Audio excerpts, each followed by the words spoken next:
Good afternoon, everyone. It's so great to have you here with all of us today. Thank you so much for being here.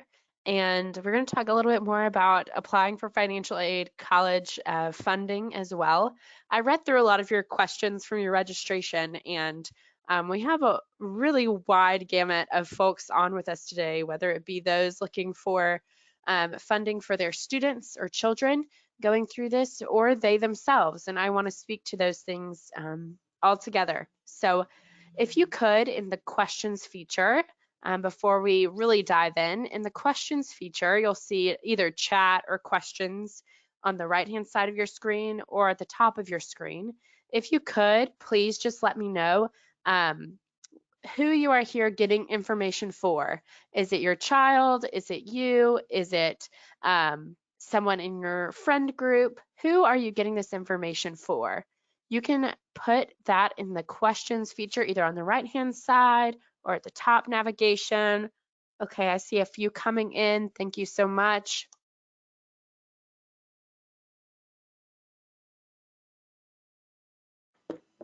My child, both my child and me, my daughter, perfect. Thank you so much. This helps me to know, of course, who you're here for, but also it helps me to make sure that you know where that question box is, because this is how we will interact throughout our presentation today. And this is really important aspect because we've gone ahead and muted everyone on the call so that way you can hopefully hear me as I'm speaking through this information. And you're able to continue doing whatever you need to do during this hour that we're together. Awesome. So getting information for myself and my child who's a junior. Perfect. Thank you for that. Wonderful. Thank you, everybody, for letting me know. I am Sarah Scruggs. I'm the Community Engagement Specialist at Harvard University Employees Credit Union. And a little bit of background on myself. I previously was an admissions counselor at a private university in the South, where I'm from, and worked with our financial aid office pretty constantly on making sure that my students had access to different financial aid, as well as talking through their financial aid with them, each on a conversation with all of my students. So I've probably had about 2,000 different financial aid conversations with folks over the years. And I'm really lucky to be able to be in this position now to talk more about how we can get ready. No longer are we at the point where it's like, okay, you're going to have to pay a bill next month, but thinking about how can we get ready and how can we think about not only for our children, but also for ourselves as well. Harvard University Employees Credit Union is Harvard's not-for-profit financial institution, and this means that we focus solely on those in our Harvard community, including all of you at Boston Children's Hospital. You all are part of our eligible members at the credit union, and you are welcome to join the credit union at any point in time while you are employed with Boston Children's Hospital. We focus on this community, but we also focus on lower rates on loans and higher rates on savings. So we are here to get you those products and services that you need. Just because we don't have a branch at Boston Children's Hospital doesn't mean that you can't join anytime. You can join online anytime from our mobile app and our online banking systems. They are top notch. So please know that you are welcome to use those at any time. And if you have questions about joining the credit union, I'm happy to answer those as well. Obviously, if there are any questions about that, I'd love to be of help. Something to note as well is once you do join the credit union, those in your immediate family also become eligible. This includes grandparents, parents, siblings, children, and grandchildren. So if you have people in your family who may need access to some of these products and services, that is a great way to share the wealth. Diving right into our topic. Couple of things to note before we do this. One, this presentation is being recorded. So if there is a time that you may need to step away from the computer, or maybe you have a question and you kind of want to get back and remember what I said, you can always come back to this and we will be emailing that to you tomorrow. So it will come into your inbox tomorrow. And I do ask at the end if you'll just take a brief survey for me.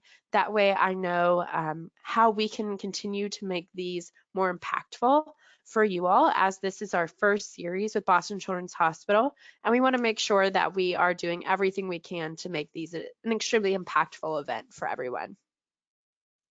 Starting off with the types of financial aid. 3 different types. They really fall into these 3 different categories. The first being federal work study. This is something that students qualify for based on their information in the FAFSA. We'll talk a lot about the FAFSA, or the free application for federal student aid, or the FAFSA.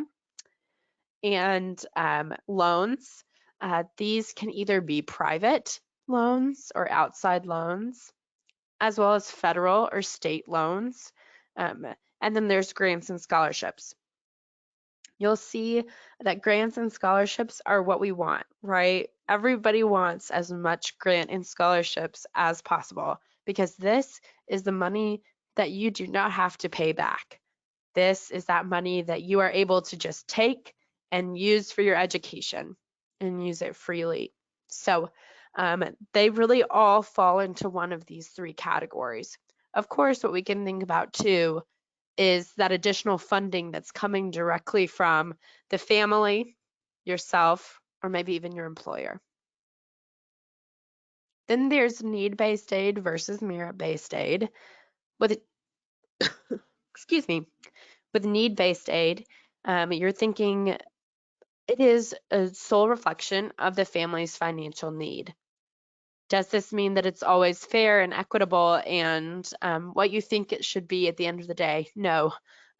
They've done their best to try to make it this way, but it is based on calculations that we'll speak about through the FAFSA, or the free application for federal student aid.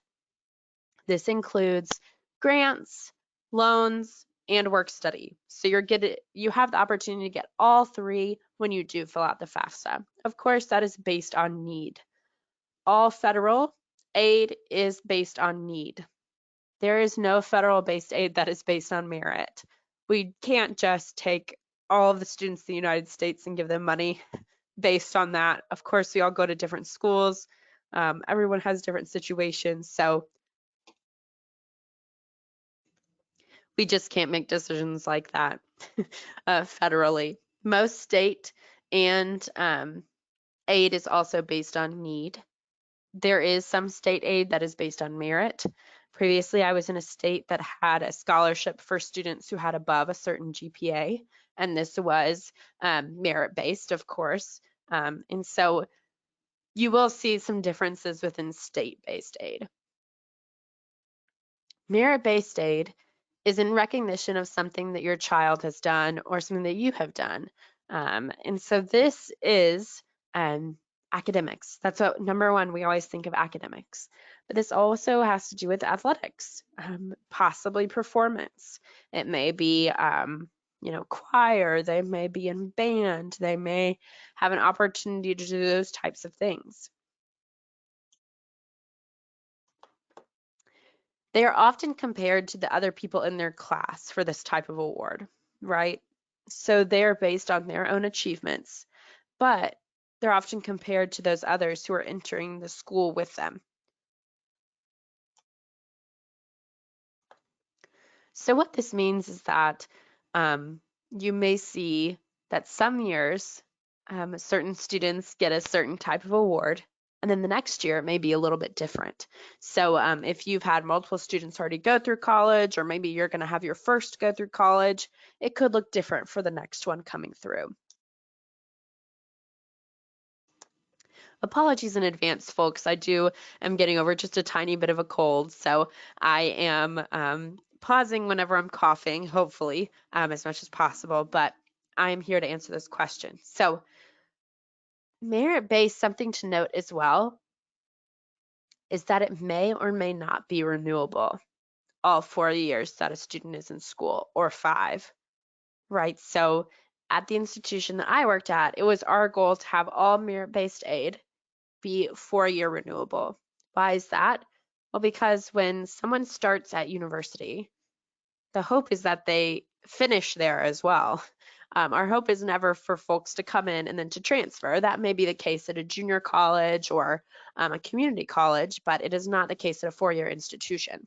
So it's important to ask, are these merit-based awards renewable? That's a word that you hear quite a bit. And if they are renewable, for how long? Because we know now that not all students finish their degrees in 4 years.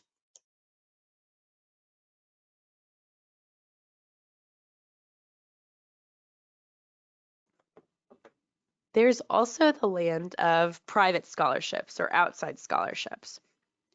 These have nothing to do with the school normally.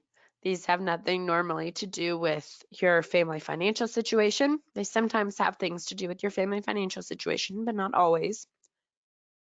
But these are opportunities that your student or yourself can begin looking for right now. They don't have to wait until their senior year of high school, or you don't have to wait until you're ready to go to school. You can begin looking for private and outside scholarships now. Applying for these scholarships should be free. There are scams out there, and I want you to be extremely aware of this. Make sure that you're talking with a trusted source about these scholarships, whether that be a school counselor or someone you know or your place of employment about those outside scholarships. School counselors are a great way to start. Most school counselors who work in the building with students do have a list of all of the scholarships that have been previously awarded to students at that school. So this is a really good place to start. A next good place to start is online search engines. There is a very popular online search engine, fastweb.com. I'll go ahead and put it in the chat for everyone to have. But fastweb.com is one that is very overwhelming. I will put it that way to start. When I say that it's overwhelming, it means that there are people on FastWeb, you have access to, I mean, thousands upon thousands of private outside scholarships. But sometimes it's best to narrow your search first so that you don't get overwhelmed. Narrow your search by something your student is interested in. Maybe narrow your search by something that they're wanting to study. Narrow your search by something that is different about them. This will make it easier to not feel as overwhelmed. Your place of employment may have opportunities for scholarships, and if not yours, maybe someone in your family. There could be opportunities there. Your city or town of residence may have additional scholarships for students, maybe through like the Kiwanis Club or Rotary. There may be those scholarship opportunities there as well. With private scholarships, one thing I do want to note is most of the time these are going to be small dollar. So what we're looking at is anywhere from about 500 to maybe 2,500. These add up and are worth the work. Absolutely, 100%. That's why I highly recommend thinking about private scholarships while your student is still in high school so that they have plenty of time to think through these and while you're still looking at colleges. For your financial institution, many financial institutions offer scholarship programs. Credit unions are one of the #1 givers to private scholarship programs, including HBCU. We do have a private scholarship program ourselves. This is for members and children of members only. And so with this scholarship program, it is opening up for seniors in high school. Our application will be open at the beginning of January for them to begin filling out. I'm going to put the link in the chat so that you all can look through that if you'd like. We give away 10 $1,000 scholarships to seniors across the country, as long as their parent or guardian is a member of the credit union or they themselves are a member of the credit union, then they are eligible. And if you have any questions about the scholarship, I'm happy to answer those as well. And if you are a member of the credit union, and your child or student is not going to be applying for the scholarship, but you'd like to be a part of it, you can become a part of our scholarship review committee. This is made up of all of our members, and they're the ones who actually pick the scholarships for those students. And that application also comes out in January. So I highly recommend checking out our website in January. Thank you for that question. If someone is already graduated, yet they deferred to start school in fall of 2022, can they apply for this scholarship? Yes, they are still able to apply for this scholarship if they deferred. We understand that these past 2 years have been a little odd for students, but we just want to make sure that they have or will graduate high school and are going on to a 4-year institution. All right. I'm going to take a break to see if we have any other questions in the chat for just a moment, and then we'll dive into our applying for financial aid.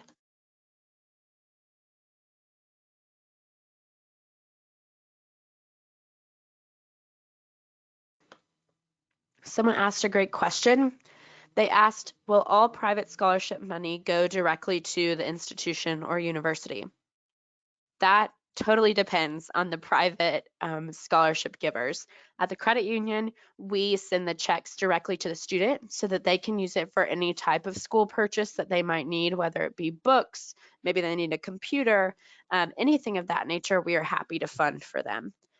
Whereas some private scholarships will send it directly to their financial aid office at the university. So it just depends, and you can definitely ask that question. So thinking about applying for financial aid, we'll really be talking about the FAFSA and federal aid when we're talking about this. Like I said, the federal government has one form that's required by all colleges and universities.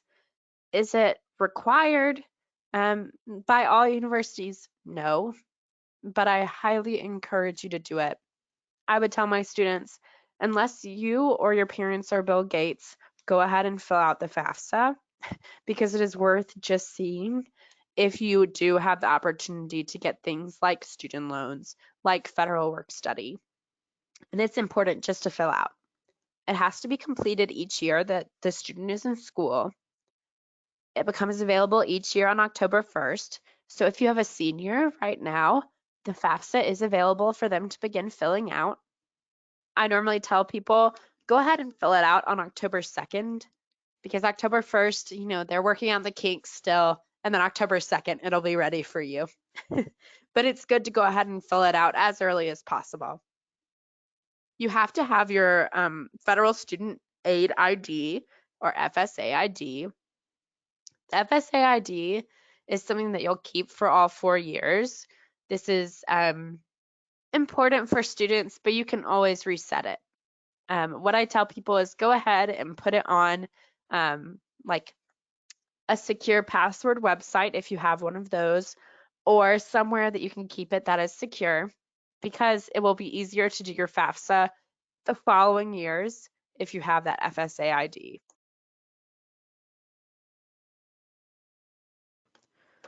What information goes into the FAFSA? First, there's a bunch of demographic information, of course. You'll spend the longest time filling out the FAFSA the first year that you do the FAFSA for each student. And then subsequent years will get easier and easier. Definition of parents is very important to note. And maybe you've never filled this part out and you have questions. There is a hotline that you can call, and they are wonderful. They are super helpful. I normally hate calling 1-800 numbers, but the FAFSA helpline is a wonderful source. So if you have questions about the definition of parents, that is something to ask. The number in your household and the number of children in college, those have a large effect on how financial aid is awarded. Your citizenship status, only U.S. citizens can get federal financial aid. Selective service registration, this is now going away for the class of 2023. So if your student is a junior or lower, they no longer have to be a part of this. But if your student is a senior, they do. The selective service is what all men the age of 18 have to sign up for. And previously, we could not award if they had not signed up for selective service. But now, moving forward, we can, whether they sign up or not. And then you do need to put the colleges that your student is applying to. You can only put 10 colleges in at one time. And so what I tell my students is go ahead and put your top 10 schools into the FAFSA at first. And then you'll start finding out that, oh, I didn't get into this place, or maybe I'm no longer interested. And you can kind of swap them out. And the information will be sent on to that university. What financial information goes into the FAFSA? I think there's a lot of talk and rumors about what actually goes into the FAFSA when we're talking about finances, and I really just want to clear a lot of that up. First is your income, any taxed and untaxed income that you, the guardian, may have, as long as your student is, not an independent student or legally emancipated, it would be your income as well as any of their income if they do file taxes. And we use the prior year income taxes information for the FAFSA. So if your student is a senior now in 2022, then their income, we would use our 2020 taxes, our tax return from 2020. There is an IRS retrieval tool within the FAFSA where they can get all this information for you, and you don't have to fill any of it in. It's actually wonderful, and I highly recommend the IRS data retrieval tool. I've been able to use it this year as my husband is in graduate school and we still fill this out. And it is a lifesaver. It saves tons of time. Your assets is something that you'll also put in there. Of course, if you use the data retrieval tool, it will pull this over. Your checking and savings accounts, your investments, as well as other property. So what doesn't count as assets? The value of your primary home. This is something that I hear about a lot, is that people are worried about the value of their home being an issue with the FAFSA. If it's your primary home, and it's not an asset technically under the FAFSA. Retirement accounts. Your retirement accounts are not assets included in the FAFSA. Any life insurance or values of small businesses. Small businesses are technically 50 employees or fewer. So if you do own a small business with 50 employees or fewer, that technically is not going to be counted as an asset on your FAFSA. So hopefully that cleared up some information about what is and isn't included and what information they may be looking at to come to this decision. These next two slides are really pointing out a concept that I want to get to. And this is the impact of assets on your financial aid package that may be offered at the end of the day. These are examples only. We understand that this income may look different for you or different for your family, but these are all examples. So we want to do this asset versus income impact so that you can see the difference. So all of the families in this example have an income of $60,000 per year. Each of the families has a different level of assets.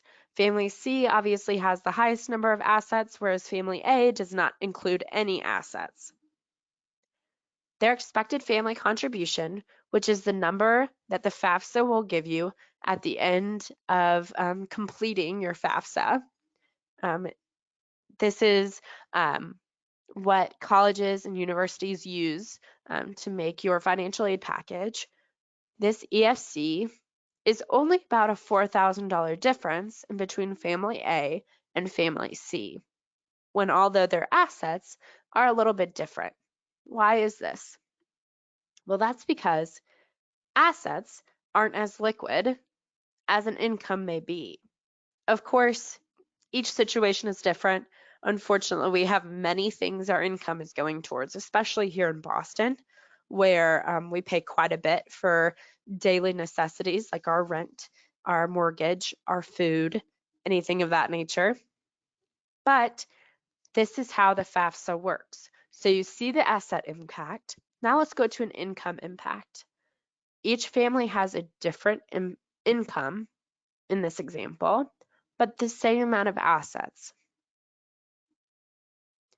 The expected family contribution is very different in between family A, who makes the least amount of money, and family C.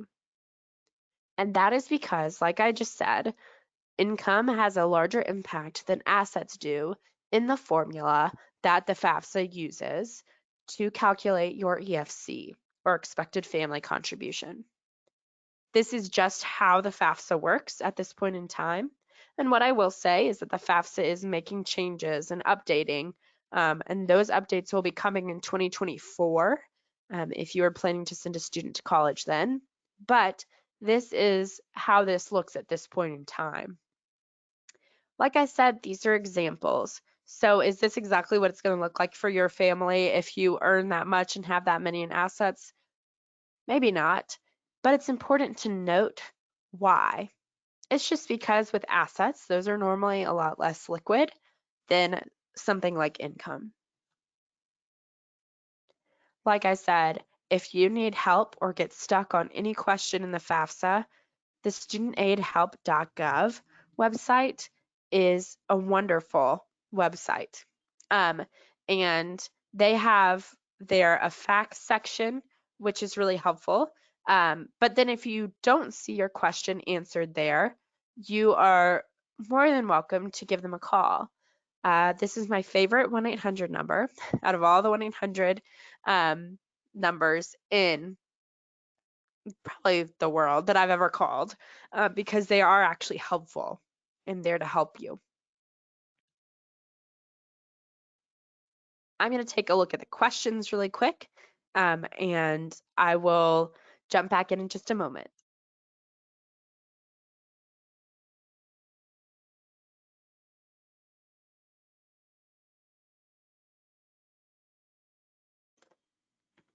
All right, I see the question. What changes will happen in 2024 with the FAFSA? This is something that is still in the works. Unfortunately, we don't know exactly what will happen. These changes will take a lot of time to happen. So they actually voted on them back in 2022, but they will be, or back in 2020, excuse me, but they will be coming. And I'm happy to send out more information in the follow-up email because I want to make sure that I get all of that information right. They are changing the name of the EFC. I know that for sure. They're changing it from estimated family contribution to something else. But I'm going to go ahead and get a few different things together, some resources, so that you can read through them on your own, because I don't want to misrepresent any changes that may be coming.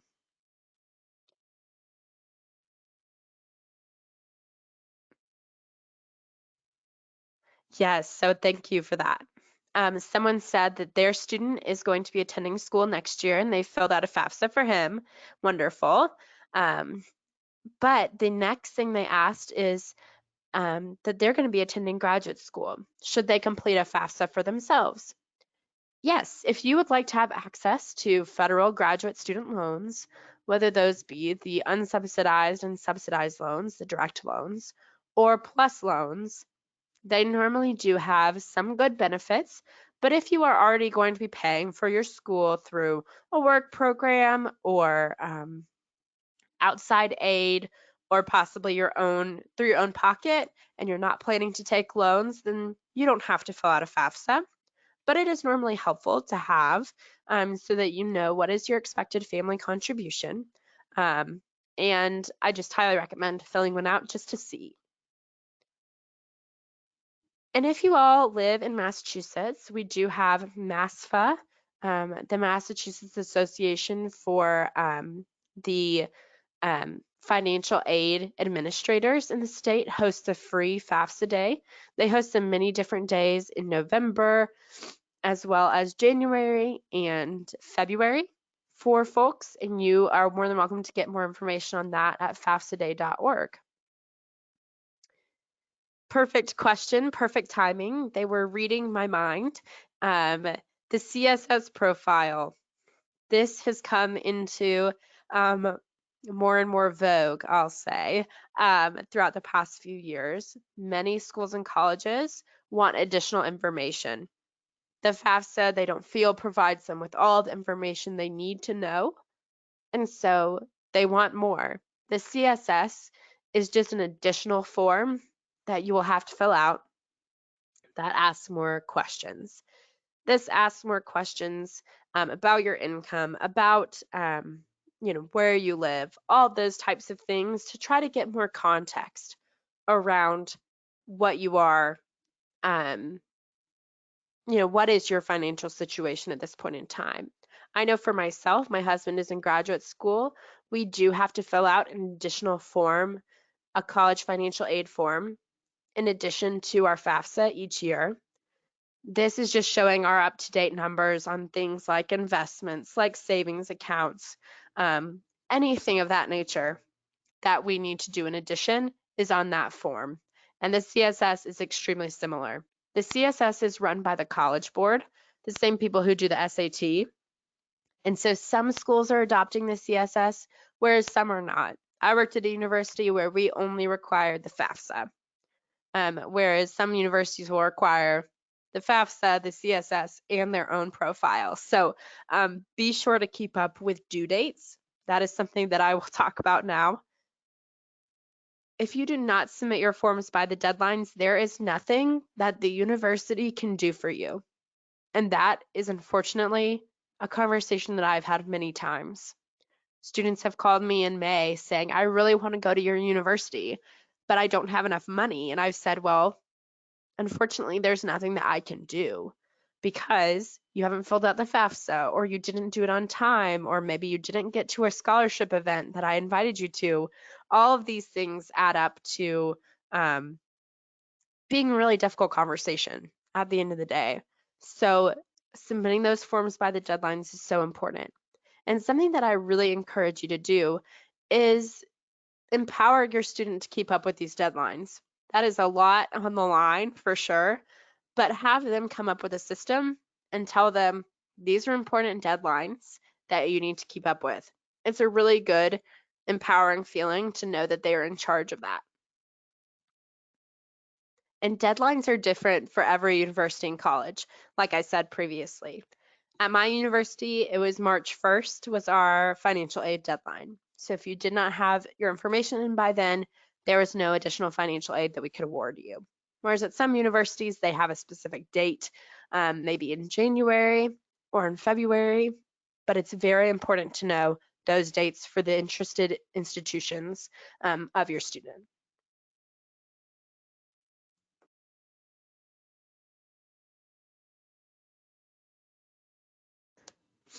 So we've talked about all the information that goes into all of these forms, whether it be the FAFSA, the CSS, the college financial aid form. All of these are a little bit different. So when they look at the FAFSA information, which is the most standardized and what we're going to speak most about today, how do they make those final decisions about how much money a student may get? Two important numbers factor into this overall, really kind of formula, I guess. First being cost of attendance, or COA. These include the direct billed costs, which are things that you would normally think you're paying for at college: tuition, room and board, fees, right? They also include the indirect costs. Each university has to make this public for everyone to know what these costs are. This includes transportation to and from campus, personal expenses. Hopefully your student is still buying things like shampoo, body wash. We don't want that to fall off the deep end once they go to college. And books. These things won't be billed to you through their student portal or anything of that nature. These will be things that you're paying for outside of that. But these all go into what is called the cost of attendance. And so this number varies widely. This can be as low as $10,000 at some community colleges. This can go all the way up to $70,000. There have been colleges and universities that I've seen go up to $70,000. The typical for a public university is around $20,000 to $30,000. Whereas with a private university, you'll see something more along the lines of $50,000 to $60,000. Is the cost of attendance what everybody pays to go to this university? No, especially at private institutions. 98% of the students at our institution that I previously worked at was on some type of financial aid. I had never met the other 2% that were going there on their own time, but maybe they existed. But it is really important to note that some universities can cover the total cost of attendance for students in need of that. Some cannot. Many colleges cannot. The EFC, like I said, the name of the EFC will be changing coming in 2023. But this is the number that families receive once they complete the FAFSA. This is used to help determine the financial aid eligibility. And what this is this is what, after putting it through their formula, whatever that may be, I don't know their formula exactly, they come out with this number of your expected family contribution. Is this going to be the number that you pay for college? No, most likely no. Not all colleges can meet all unmet need. Most cannot at this point in time. Some can, most cannot. And the belief of the federal government is that the family is primarily responsible for contributing to the student's education at this point in time. This standardizes the awarding process across the United States. So like I said, the FAFSA takes in some information, but not all. This is why you're getting things like the CSS profile, like any additional forms you may need to fill out, because the context of it all is not always there with the FAFSA. Debt is not considered when they do use your EFC. So unfortunately, no debt is considered. You may contact the school directly for very special circumstances. Things like an overwhelming amount of medical debt. We were able to consider that. The federal government has very specific rules with what you can and cannot consider when making these financial aid decisions. Down to its core, this is the financial aid formula. The cost of attendance, or the COA, minus the expected family contribution, or the EFC. And that is what your student is eligible to receive from the institution, from the federal government. And like I said, that number is not always fulfilled. So let's look at a couple of different examples. The first being, you'll see here for college A, and the formula up at the top is important. Our cost of attendance at all of these universities is $50,000. Will that be true of all the schools your student is looking at? No, they probably will have many different costs of attendance. But your EFC will always stay the same. So this student's EFC is $10,000, and their need at each of the universities is $40,000. So the financial aid offices can give them up to $40,000 in financial aid. Will they? No. Especially with these three in this example. So with college A, you see how it's split up. $18,000 in grants and scholarships. Wonderful. They've gotten $18,000 in free money. Perfect. Student loans, they've been awarded $5,500. These are federal student loans. Every student is offered $5,500 in federal student loans for their first year as an undergraduate. Every student is offered this. No matter what their FAFSA says, every student is offered $5,500 in student loans. Then they're offered $1,500 in work study. Each university and college has a different budget for work study based on numbers from the federal government. And so this student was offered some federal work studies. So they've been awarded a total amount of $25,000 in aid from this college. You'll see in College B, they're offered a little bit less in grants and scholarships, a little more in work study. And then with College C, you'll see here that they're offered a little bit even less of grants and scholarships and a little bit less in work study. This is just based on what the college can provide for each student. The total aid awarded is nowhere close to their need, right? So how do you fill that gap? You fill that gap by things like private loans, if you need to. You fill that gap with things like a college fund that you may have set up quite some time ago. You fill that gap with, you know, I know my parents were on a payment plan when I was in college, so they paid monthly for my tuition every semester. That's how you fill those gaps. This is just another way of looking at it. Like I said, no college at this point in time that we're doing an example of can meet that full need. But you see here that the tuition at one of the schools is actually only $10,000. So that student will not get any additional need-based aid because they can pay for it based on their EFC. This is an important point. I worked at a private institution. Our cost of attendance was around $52,000 for the year. When I told people that, many were baffled. They would look at me and laugh sometimes. But like I said, 98% of students did not pay that amount, including myself, including everyone I knew who went to that school. None of us paid that full amount. So don't rule out applying to a school just because of cost. You can always make that decision later on when you do get the full financial picture. This is a great place to go to if you'd like to see the COA of the universities that your student or you are thinking about, collegecost.ed.gov. They also have the net price calculator here where you can put in your information and they can estimate about how much financial aid you may be eligible to receive at a university. It is not 100% correct, but it gives you a good estimate.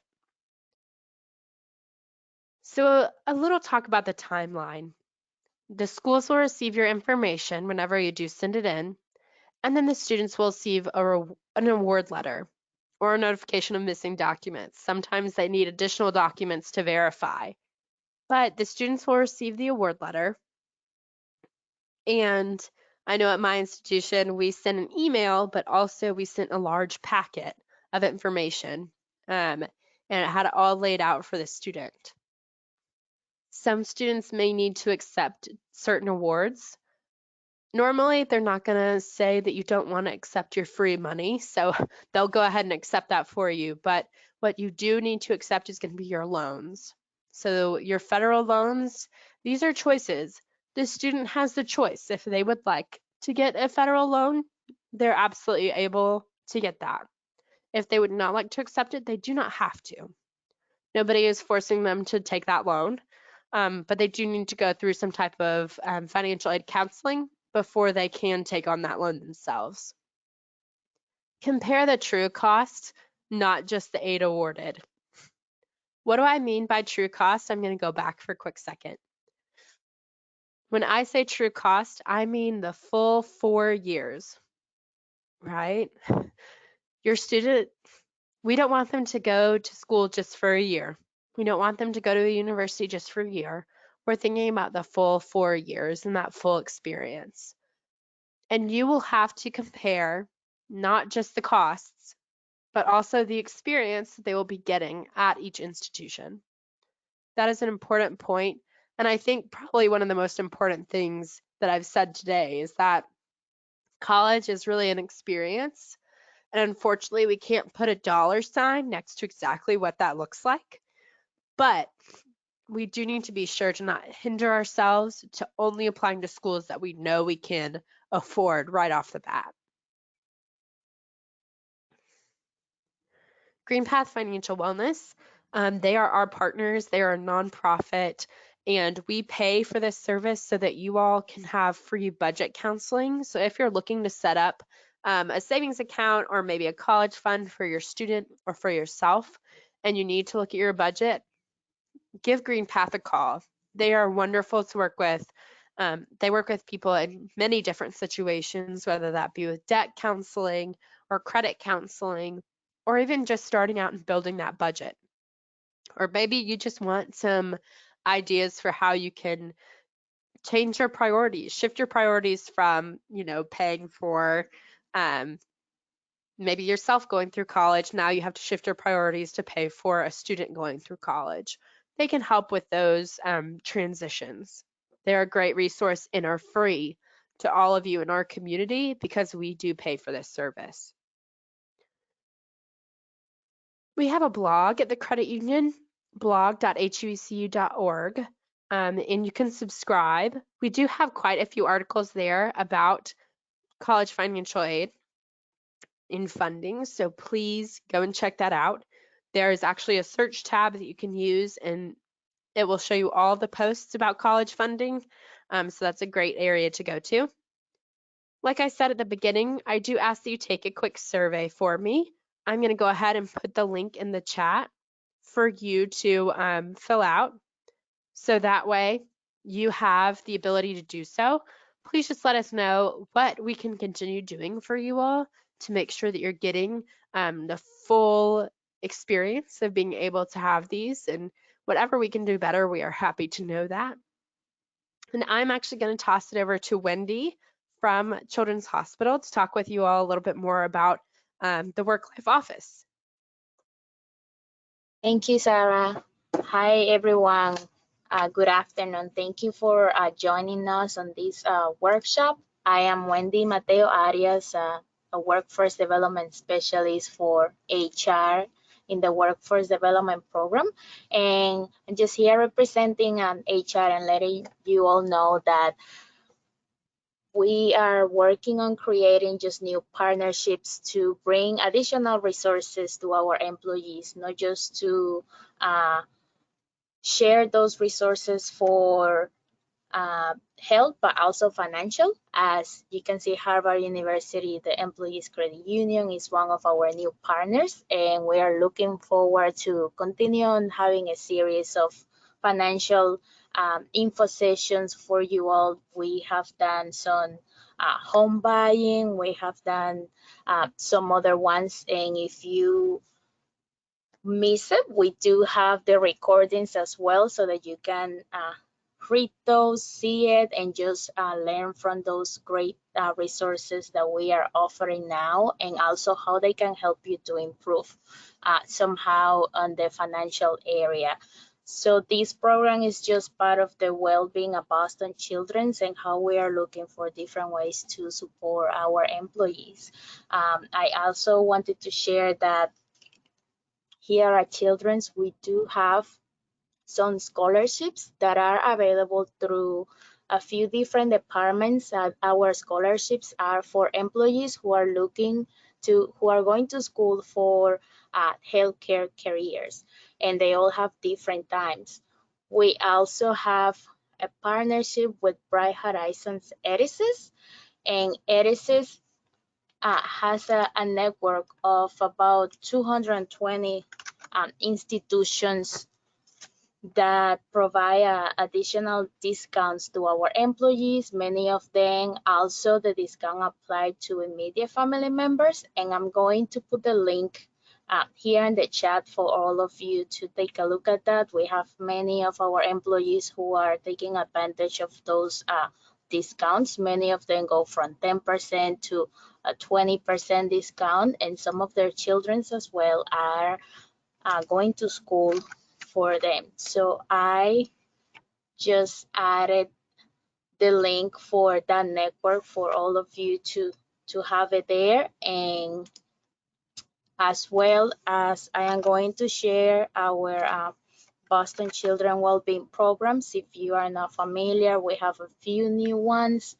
and our college partnerships, which also provide a direct discount to our employees.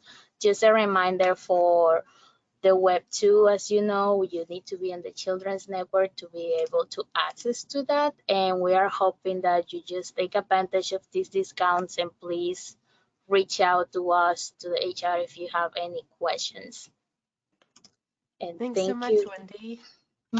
Thank you very Wonderful. much. Absolutely, absolutely. And there were a couple questions that dropped in the chat while you were speaking that I just want to speak to. The first being, how do 529 plans factor into the EFC? This is a great question because I hope many of you have been saving for college long before this presentation today. But a 529 plan does affect the EFC, but it does not affect it as much as other assets that are not education based. So it has an effect, yes, but it is very small comparatively to other assets like just a traditional investment account. So the 529 plans sometimes do factor into that EFC if they are owned by the parent or the student. If they are owned by the grandparent, they do not factor into the FAFSA, but they do factor into the CSS. So something to note there as well. Each one is a little bit different. Like I said, there are so many details to all of this. And unfortunately, I can't give you exact numbers, but they could possibly factor in just a little bit. But what we've been told is that they do not factor in as much as the taxes you have saved over time by contributing to that plan. So you're going to end up on the good side of it, if that makes sense. So I appreciate that question. Thank you. One thing that I'll say before we end, we are doing a referral campaign. If you are already a member of the credit union and you refer your friends and family through this link, hbcu.org/referral, you'll each receive $50 in your account. And we'll also give a $5 donation to Massachusetts Coalition for the Homeless, which is doing some really good work in Eastern Massachusetts right now, especially as we're getting ready for a cold winter. So I highly recommend referring any and all friends and family that you know are eligible for membership at the credit union. Of course, this is all educational. I am not a tax advisor, a legal advisor, or an investment advisor. Hopefully you never take investment advice from me. I highly recommend talking to those professionals if you do have questions about those. Like I said, I'm so happy that you are on today to talk more about this. We still have about 5 minutes, and I'm happy to answer any more questions that you may have. But I will be getting you that email tomorrow with more information about those changes coming to the FAFSA, as well as the recording. And any other presentations that are coming up will be listed on our website as well. So if there's anything else I can provide in these next few minutes, I'm happy to. But if not, I hope you all have a wonderful afternoon, and thank you so much for joining us today.